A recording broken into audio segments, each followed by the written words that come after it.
Hello everyone, Victor Tanzik here, and welcome to the Reddit Railway. Today's destination is r/am I the arsehole, so all aboard!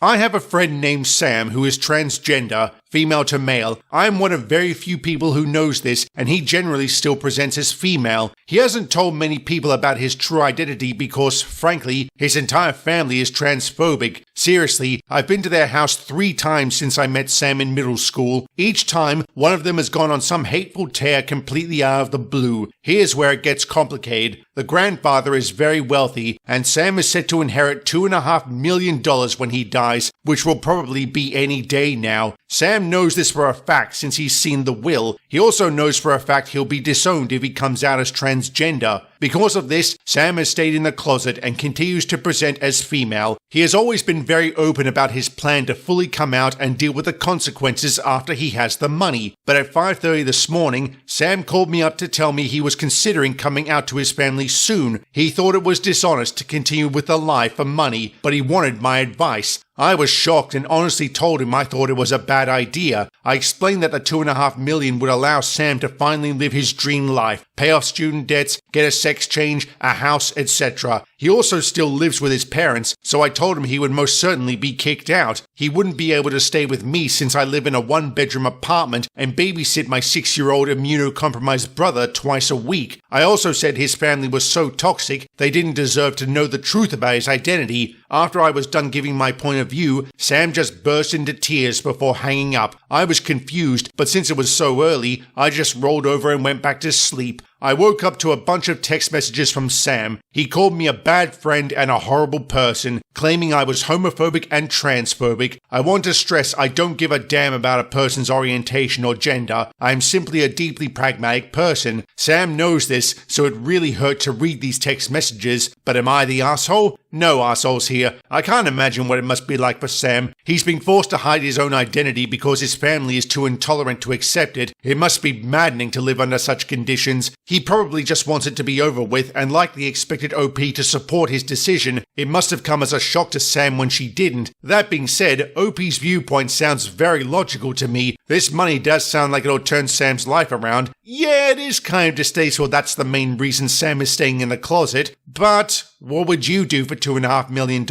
There are a couple of updates. The first is directly tied to this post. The other one was written 2 years later as a separate Am I the Asshole post, but relates to the same situation. So let's see what happened.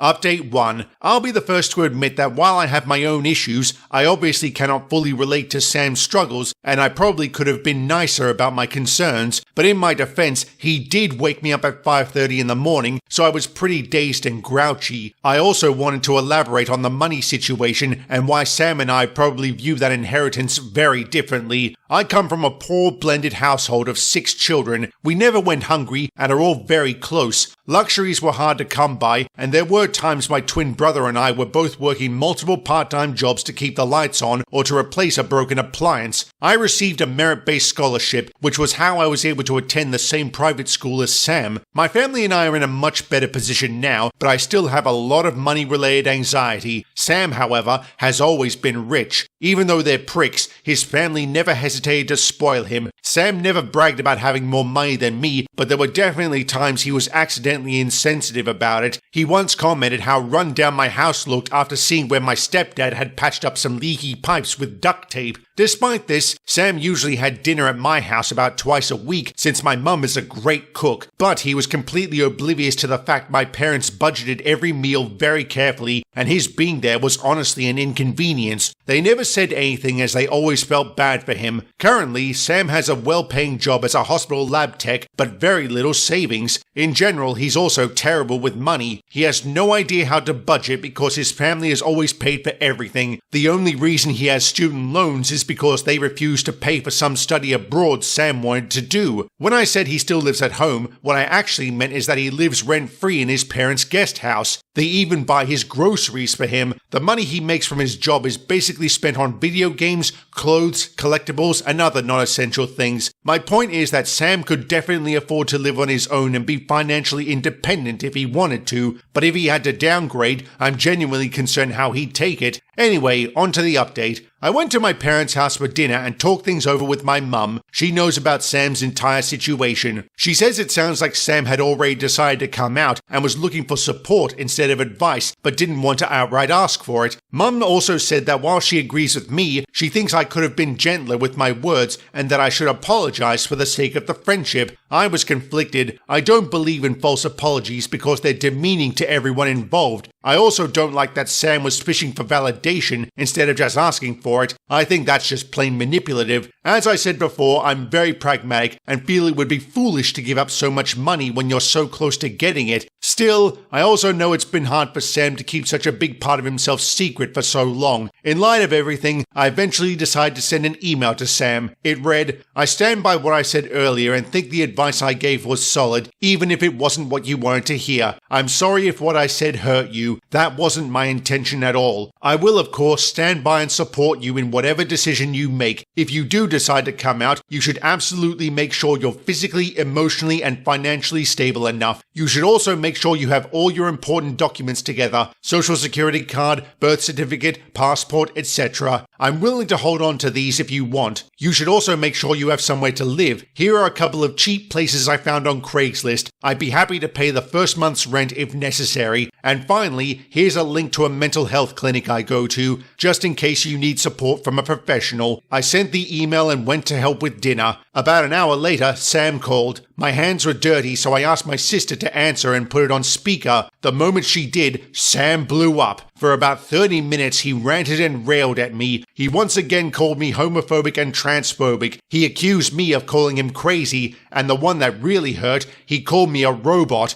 I'm on the autism spectrum and have a hard time understanding and expressing emotions. I'm very sensitive about that. He then went on about how he'd never move into any of the apartments I suggested because they were trashy. He asked why he couldn't just stay with me. I tried to explain about my little brother again, only to be told, and I quote, "Why are you so worried about that brat? He isn't your kid. Just forget about him right now." Sam hung up. My sister then admitted she's never really liked him. I knew this, but not why, so she told me. She thought our friendship was one-sided, that I was always supporting Sam, but he never did the same for me. At first I denied this until she reminded me of the extensive eye surgery I had in high school. Sam couldn't be bothered to drop off my schoolwork or drive me to a checkup when no one else was available. She then brought up how I once left an important work dinner to pick up Sam the night he got drunk at a gay bar. Then there was the time Sam got angry at me for attending my older brother's wedding instead of an LGBTQ+ rally our college was holding. Honestly, my sister gave me a lot to think about. I realized she was right. Sam has always expected me to be his number one priority and has used me as an emotional crutch for years. Still, I'm conflicted. He's an important friend to me. I obviously want the best for him, and I'm hoping this is all just stress from his current situation. I'm going to give things a few days and see how they turn out. Update 2. It's been 2 years since I last talked about Sam. We had a few more blow-ups and my sister's insight made me realize how unhealthily one-sided our friendship was. This led me to making the difficult decision to go no contact with him. I blocked him everywhere and forced myself to move on.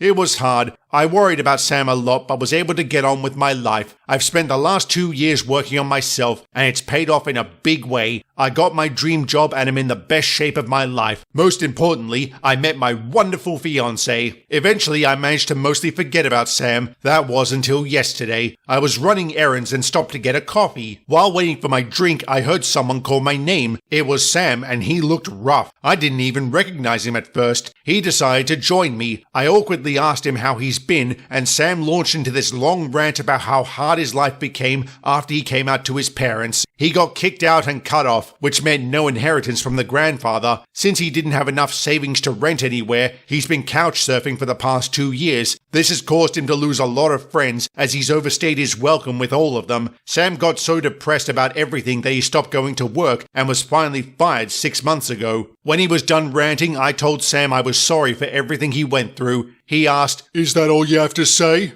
Another blow-up followed. Sam accused me of abandoning him when he needed my help. I reminded him that I had helped, he just didn't like it. I had warned him of the risks of coming out too soon, and things played out exactly as I thought they would. I told him he had no right to gripe about the consequences. I left after that, and everyone who knows what happened is split on my response. So, am I the asshole? not the asshole. And I've changed my mind about Sam. He's a selfish, entitled, spoiled brat. Seriously, OP, you're the kind of friend everyone wishes they had. Sam was just too ungrateful to appreciate that. Still, I do find myself coming back to the frustration he must have been feeling over being forced to stay in the closet. Nonetheless, he knew the risks and now he has to deal with the consequences, and given how bad OP said he was with money, he might have ended up pissing away his inheritance regardless of whether he came out or not. Who knows? What I do know is OP isn't the asshole, but Sam is. Don't waste any more time thinking about that mongrel, OP.